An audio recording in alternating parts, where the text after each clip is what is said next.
The Crossing of the Planter. The Impossible Heist of Robert Smalls. History is often painted in broad strokes of generals and presidents moving armies across maps like chess pieces.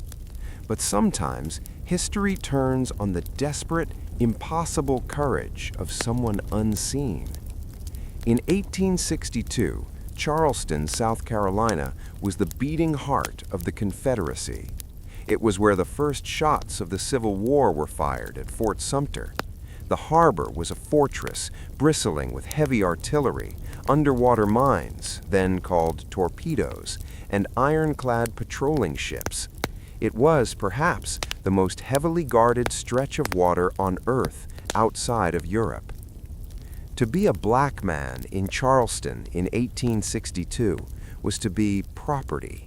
It meant walking with a pass, averting your eyes, and existing solely for the profit of another. But Robert Smalls was not a man designed for averted eyes. Born into slavery in Beaufort, South Carolina, Smalls was brought to Charleston as a teenager and hired out by his master. He worked the docks, first as a rigger, then a sailmaker, and finally he found his place on the water. He possessed a near photographic memory for the shifting sandbars, the treacherous currents, and the secret channels of the Carolina coast. By the outbreak of the war, Smalls was working aboard the CSS Planter. The Planter was a shallow-draft side-wheel steamer originally built for the cotton trade, now commandeered by the Confederate Navy. It served as an armed dispatch boat and transport, crucial for moving heavy guns and ammunition between the harbor forts.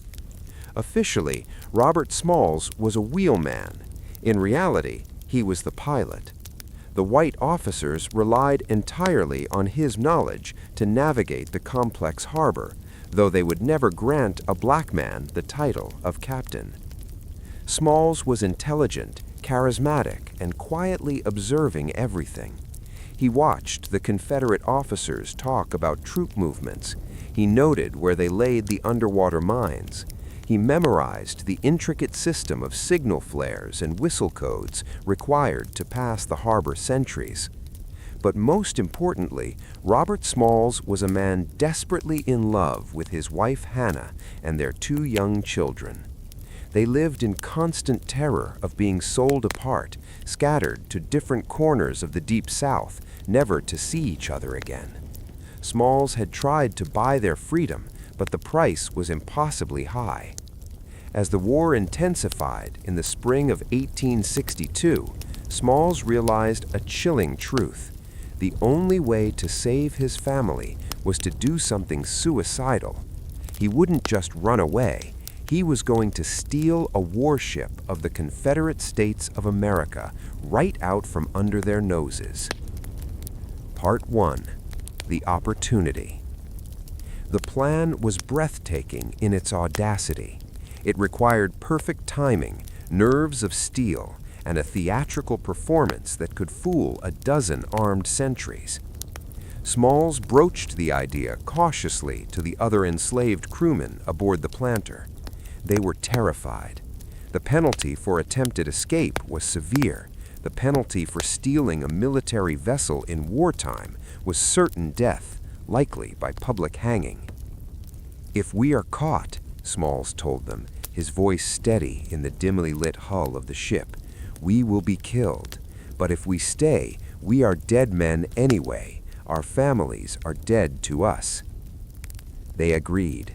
The compact was made. Freedom or death. The opportunity arrived on May 12, 1862. The Planter was docked at the Southern Wharf in Charleston. It had been a grueling day. The crew had spent hours loading heavy siege guns, a 32-pounder pivot gun, and a 24-pounder howitzer, destined for one of the harbor forts the next day. The ship was fully fueled with wood and loaded with ammunition. That evening, the Planter's white captain, C.J. Riley, and his two mates made a fateful decision. Against strict military regulations requiring officers to remain aboard docked military vessels, they decided to spend the night ashore. There was a party in town, a comfortable bed, and a false sense of security in the heart of the Confederacy. They left the ship entirely in the hands of the enslaved crew, intending to return at sunrise. Robert Smalls watched them leave. The moment the officers were out of sight, the clock started ticking. Smalls immediately sent a messenger to gather the families. His wife, children, and the relatives of other crew members, 8 women and children in total, had been hidden in a deeply determined location in the city. They were smuggled onto a different wharf nearby, waiting in the shadows of another steamer, the Etouan. Smalls couldn't pick them up yet. To move the planter from its current dock to the Etouan would look suspicious without the captain aboard. He had to begin the charade immediately. The performance. At approximately 3 a.m. on May 13th, the moon was already down. The harbor was pitch black, save for the flickering lanterns on distant ships and the menacing silhouettes of the forts. Smalls ordered the crew to light the boiler fires. The smoke began to rise. He then entered the captain's cabin. Smalls was roughly the same height and build as Captain Reilly. He put on Reilly's dress uniform jacket. He donned the captain's distinctive wide-brimmed straw hat, which Reilly wore to shade himself from the Carolina sun. Stepping into the pilot house, Smalls adopted Reilly's posture, arms folded across his chest, hat tilted slightly forward to obscure his face in the gloom. From a distance, in the dark, he was the Confederate captain. "Cast off," Smalls ordered, mimicking the captain's tone. The lines were dropped. The massive side wheels began to churn the dark water. Smalls guided the planter slowly, deliberately. He didn't head for the harbor mouth yet. He steered the ship to the nearby West Atlantic wharf.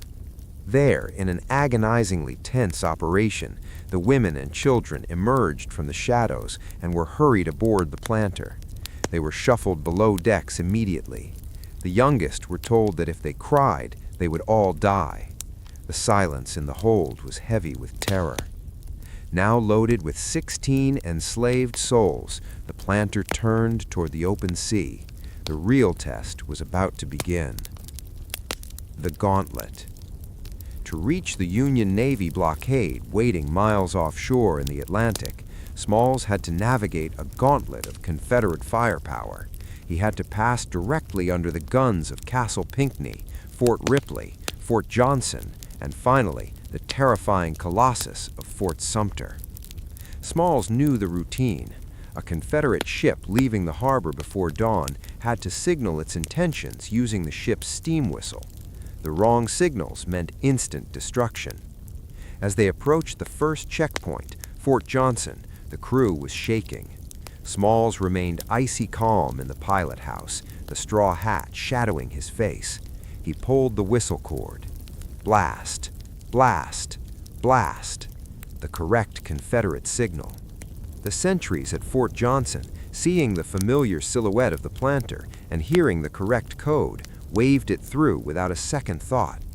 They passed the first hurdles, but now loomed the ultimate obstacle, Fort Sumter. The immense pentagonal masonry fort stood at the very mouth of the harbor. Its guns could pulverize any wooden ship in seconds. This was the point of no return. It was roughly 4:15 a.m. The sky was just beginning to lighten with the gray hint of dawn. This was the most dangerous time. Enough light to potentially see the color of a man's skin, but still dark enough to make everyone jumpy. As the planter neared Sumter, some of the crew below decks began to panic. They urged Smalls to turn back, to abandon the attempt before they were blown out of the water. Smalls ignored them. He knew there was no turning back. He steered the planter not away from the fort, but toward it, along the usual shipping channel, maintaining the casual speed of a routine supply run. The high walls of Sumter towered over the small steamer. Smalls could see the sentries pacing the ramparts. He grasped the whistle cord again. His life and the lives of 15 others hung on this moment. He blew the signals. 2 long blasts, a pause, 1 short blast. Then they waited. The seconds stretched into an eternity. The steam engine thrummed beneath their feet. The water lapped against the hull. Every eye on the planter was fixed on the fort's parapet. Finally, a signal lantern flashed from the fort walls. The sentinel's voice echoed across the water. "Pass the planter!" Smalls let out a breath he didn't know he was holding. He tipped his straw hat in a salute to the unsuspecting Confederates, just as Captain Reilly always did. He shouted down the speaking tube to the engine room. "Give her all she's got! Open her up!" The planter surged forward. Coal shoveled furiously into the furnaces. They were past the forts, but they weren't safe yet. The crossing. Now they were in no man's land, the stretch of water between Confederate guns and the Union blockade. Ahead of them, miles out, lay the Union fleet, a line of warships enforcing the Anaconda Plan, choking off Southern trade. As the planter sped toward the Union line, a new terrifying realization hit Smalls. The Union ships were looking for Confederate blockade runners. They saw a Confederate military vessel flying the Stars and Bars and the South Carolina state flag, charging straight at them out of the dawn mist. The USS Onward, a heavily armed Union sailing clipper, spotted the planter. The captain ordered his gun crews to ready their cannons. They were preparing to blow the approaching steamer out of the water. On the planter, pandemonium broke out. They had escaped the Confederates, only to be sunk by the people they were fleeing to. "The flag! Down with the flag!" Smalls yelled. The crew frantically hauled down the Confederate flags, but they needed a white flag of surrender, and fast. Smalls's wife, Hannah, had brought a white bedsheet from the hotel where she worked, intended to wrap her baby in. Someone grabbed it. In their panic to raise the white sheet, it got tangled in the halyards. The Union guns on the Onward were being aimed. The order to fire was seconds away. Finally, the crew managed to untangle the sheet and hoisted up the flagpole. It unfurled in the morning breeze, stark white against the gray sky. The captain of the Onward saw the white flag just in time. He countermanded the order to fire. The Union ship maneuvered alongside the strange vessel. As the Onward pulled alongside, the Union sailors looked down in astonishment. The deck of the Confederate gunboat was filled with black men, women, and children, dancing, weeping, and singing. Robert Smalls stepped out of the pilot house, took off the stolen straw hat, and looked up at the Union captain. One of the Union officers called out, "What ship is that?" Robert Smalls delivered a line that belongs in the pantheon of great American quotes. He shouted back, "This is the Confederate State steamship Planter, intended for the service of the rebellion. We have brought it out to you, and we now surrender it to the government of the United States." Epilogue. The Legacy. The arrival of the Planter was a sensation. It wasn't just that a group of enslaved people had escaped. It was how they did it and what they brought with them. Smalls delivered a treasure trove to the Union Navy. He turned over the ship itself, its valuable cannons and tons of ammunition. But more valuable than the hardware was the information in Smalls's head. He provided the Union with a complete book of Confederate signal codes. He handed over charts showing the exact location of every torpedo or mine he had helped lay in Charleston Harbor. He gave detailed intelligence on troop strength and fortifications around the city. The Union Admiral, Samuel DuPont, wrote that Smalls's information was of the utmost importance. Robert Smalls became an instant national hero in the North. The story of the illiterate slave who outsmarted the entire Confederate military hierarchy was published in newspapers across the country, shattering stereotypes about black inferiority. But Smalls wasn't done fighting. Congress passed a private bill granting Smalls and his crew half the prize money for the captured ship, a significant sum that allowed him to purchase a home in Beaufort, ironically, the house of his former master. Smalls used his newfound fame for a greater purpose. He traveled to Washington, D.C., and met with President Abraham Lincoln and Secretary of War Edwin Stanton. At that time, the Union was still hesitant to allow black men to serve as combat soldiers. Smalls, articulate and passionate, argued that black men were eager and able to fight for their own freedom. His heroism was living proof. His testimony is credited with helping convince Lincoln to authorize the formation of the first officially recognized black regiments in the Union Army. Smalls himself was commissioned as a lieutenant in the United States Colored Troops, and later, in another incredible turn of events, was made the captain of the Planter, the very ship he had stolen, piloting it for the Union Navy throughout the rest of the war. He became the first black captain of a U.S. Navy vessel.